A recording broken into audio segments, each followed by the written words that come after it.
Hi everyone, so today I'm going to be doing another tag. I've done one before, it's called the Inside and Out tag, but this one is called the Pixar tag and it was created by Nehomas something, I can't remember the number then, but anyway I decided to do it because I love Pixar films, and to help me I've got this ginormous beast Pixarpedia, which must have cost a lot of money. I can't remember quite how much, but yeah, if I get stuck I can just always refer to this. So the first question is favourite Pixar film. This one is a cross between Finding Nemo and Monsters Inc. I really love Monsters Inc. because of Mike Wazowski. I just think he's a really funny character and it's a really funny film. I can never get tired of watching it. It's just really awesome, and the world that they all live in, it's just really cool. And the way that the other monsters are designed, it's a really visually pleasing film, I find, and it's just really fun. So Monsters Inc. and Finding Nemo, because again that's another really great world, how they've designed the ocean and everything in it. Just all of Pixar films are just so nice to look at. They're just so pretty with colours and everything.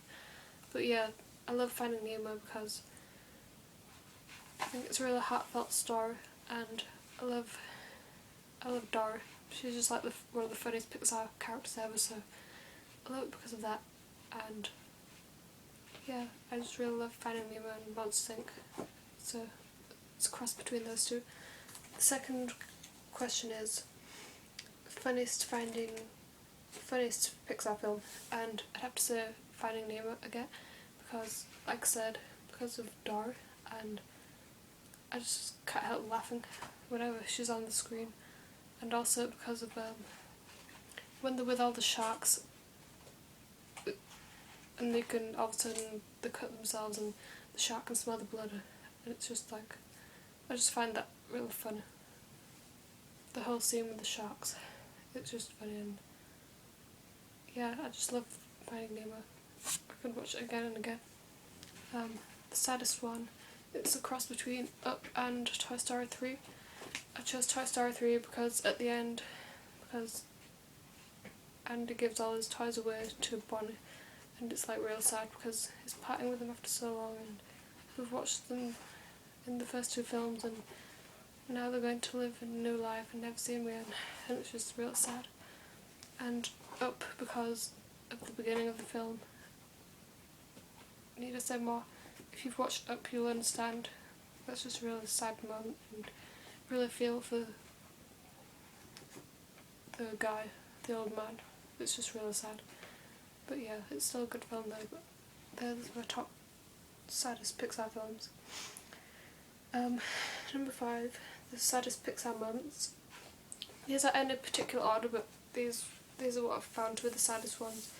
The first one is when, in Monsters Inc., when Mike and Sully, they fix Boo's door and they say goodbye to her, and then when she's in a bedroom and she opens the door all of a sudden and he's not there, and she says "Kitty," and it's just really sad, and because you think that she'll never see them again. I found that real sad.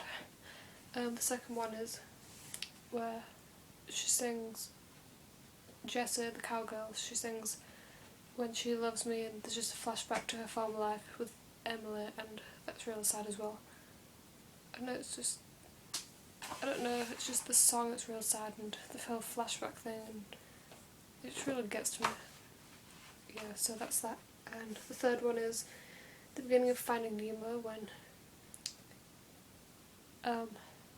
Marlin is with his wife and then gets charged by a blue shark, and that's real sad, and all their other children get killed. That's just real sad. I can't help, I dare anyone to watch that and not be emotionally affected by it. It's just heartbreaking. Pixar films have a way of doing that to you, I guess, though. And the start of Up, like I said before, the whole thing with the guy's wife, that's just real sad, and I found it hard not to cry in the cinema, so that's that one. And like I said before again, end of Toy Story 3, when Andy gives the toys away and you think that they're never going to see each other again, or he's never going to play with them That's just like a really sad thing, because after seeing him in the first two films, it's just, I can't believe he's doing this. Why is he doing this? The next question is top 5 funniest Pixar moments. I've only managed to get 3. I think it's because I haven't watched some of them in a while and I'm just too lazy to think of 2 more. But again, this is in no particular order. 2 of them from Finding Nemo and are to do with Dora. And the first one is when they're in the ocean and they're trying to speak to the big blue whale, and the way that she talks, it's just really funny and I find it hard not to laugh. The other one with Dora is I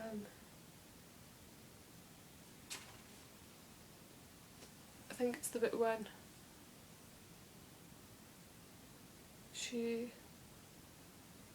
they're at the shark's like home or whatever you want to call it, and they're just like talking to each other saying like, oh, what's your name, what's your problem, like, why are you here, like, we are fish aren't food. It's just really fun. The way that she talks to every single character in the film is like so hilarious. So that one's that. The last one is Tuck and Roll from A Bug's Life. I can't remember what kind of insects they were. Like, they were like 2 identical insects. I think they were like woodlice type things. I don't know. They were really funny because they didn't talk properly. Just the way they acted. I can't remember properly, but I can just remember them being quite funny. So like Tuck and Roll from A Bug's Life. And the next question is favourite song featured in a Pixar film. And I've chose You've Got a Friend in Me by Randy Newman, which is in like, I think it's in all the Toy Story films, correct me if I'm wrong, because I haven't seen the second one in a while. I just noticed it in Toy Story and at the beginning of Toy Story 3. I'm pretty sure it's in Toy Story 2 as well, but correct me if I'm wrong. But yeah, every time I hear that song, I just always think of them films and I just love it. The guy's singing voice, it's just, you can't forget it once you've heard it, can you? Can you? It's just really good. But yeah.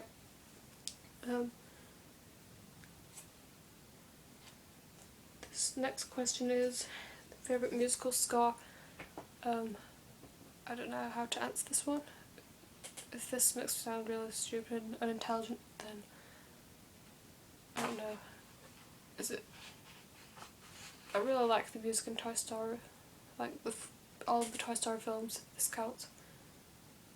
I sound like a total complete idiot, but yeah, I really like the music in Toy Story. And in A Bug's Life, when a lot of the music in A Bug's Life I really like.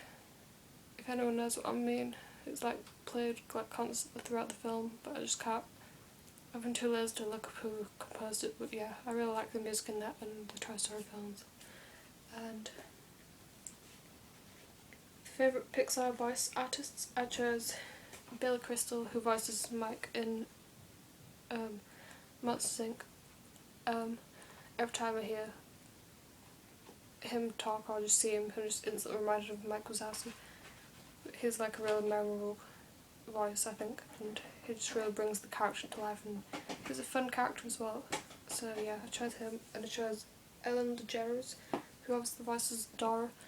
And yeah, like whenever I hear her talking or I see her on TV or anything, I just instantly reminded of Dora, and because I love the character of Dora as well. So yeah, that's that. And the other one is Kevin Spacey, who voices Hopper in A Bug's Life. Again, when I hear Kevin Spacey, it just reminds me of A Bug's Life and his character, and it was quite menacing, so yeah, I chose them 3. The next one is favourite Pixar hero / heroine, and I chose 4. They are Dory, Sully, Flick and Woody. I chose Dory because she's hilarious and it's like one of the best characters in a Pixar film ever, so I picked her. And I picked Sully because he's just a really cool character and he looks cool. How can anyone say the way they designed him doesn't look cool? And yeah, he's just a real loyal character. And yeah, I really like him. And Flick from Bug's Life, I found him to be a fun character. Yeah, he just really lights up the screen and yeah, I like him. I think A Bug's Life is sort of an underrated Pixar film, but I think it's brilliant. And I don't know why it doesn't get mentioned a lot, but yeah, that's just me. And the other one was Woody from Toy Story films, and I just love how in some of them him and Buzz just argue and they're always trying to be better than one another, and especially the first one where he's just jealous of Buzz. It's just an awesome character, isn't it? And the fact that he always gets them all together and gets them to charge and save the day. And yeah, so I like Woody. The favourite villain is Hop from A Bug's Life. Again, like I said before, I don't think A Bug's Life is appreciated enough, so I really like, well, I don't like him, but if it was my favourite villain it would have to be Hopper, because I feel like he's like the most menacing Pixar villain. Like, even though it's a grasshopper and like it's an animated film, it's just when it comes on the screen I just feel a tiny bit scared. Like, you can feel how scared all the other insects are in the film of him, and yeah, I just feel like he's a really menacing character. And yeah, Kevin Spacey did the voice really well, and yeah, so I like him. The favourite sidekick is between Mike Wazowski from Monsters Inc. and Jessie from Toy Story. I really like Jessie because she's just sassy and cool and funny, and she's like a kick-ass character, a kick-ass female character, and she's just really awesome. I really like her. And Mike, like I said before, he's just a really funny, upbeat character, and yeah, he's just cool. Yeah. But what's that? And Pixar film that needs a sequel. I've chosen Finding Nemo because I would really like to see what happened at the end of that. Like, it could be something about Dory, or it could be something about Nemo again, but like focusing on them, or like, I don't know, just like set in the future or something. I think that would be really cool to watch a Nemo one. That's personally my opinion. And I was going to say Monsters Inc., but since that is already getting a second film, I can't mention it, but it's actually a prequel, so it takes place like years before the events of the first film, so I'm really interested to watch that. And if you haven't seen the trailer already, I think you should watch because it's really awesome and it looks really cool. And the next question is, if you could be any Pixar character for a day, what would you be and what would you do? I've chosen Mike from Monsters Inc. and Jessie from Toy Story films. I just love to try and be a toy for a day and see what it feels like being tiny on the floor, and how it would make your life really different. And I think I'd just go to all the places where toys could fit in, and like just see how big the world is when you're so tiny and you can move around. I think that would be really awesome, and I've chosen Mike because I think it would be really cool to live in a monster city, like Monstropolis. Yeah, that sounds really awesome. Obviously it's not real, but like, it just sounds like a really cool place. That go through all the factory. I think that would be really cool. See what's in there. Yeah. So that's that. And the last question is favourite Pixar short film, and I've chosen Mac's New Car from Monsters Inc. If you haven't seen it, it's really fun. It's just when it gets a new car and they press all the buttons in it and it just starts blaring and beeping and everything. It's just a really funny short film. But yeah, I love Monsters Inc. It's my favourite one, so I've chosen that. So that is it. I'm sorry that it's so long. Unfortunately I don't have much editing software. I've got to do it on my iPod, and I don't know how on earth to edit stuff on my iPod, but if anyone does record on the iPod and then edits it and you use a program, then please let me know, because I'd love to be able to edit stuff properly. So yeah, sorry it's too long again, but yeah, I'll see you next time, and bye.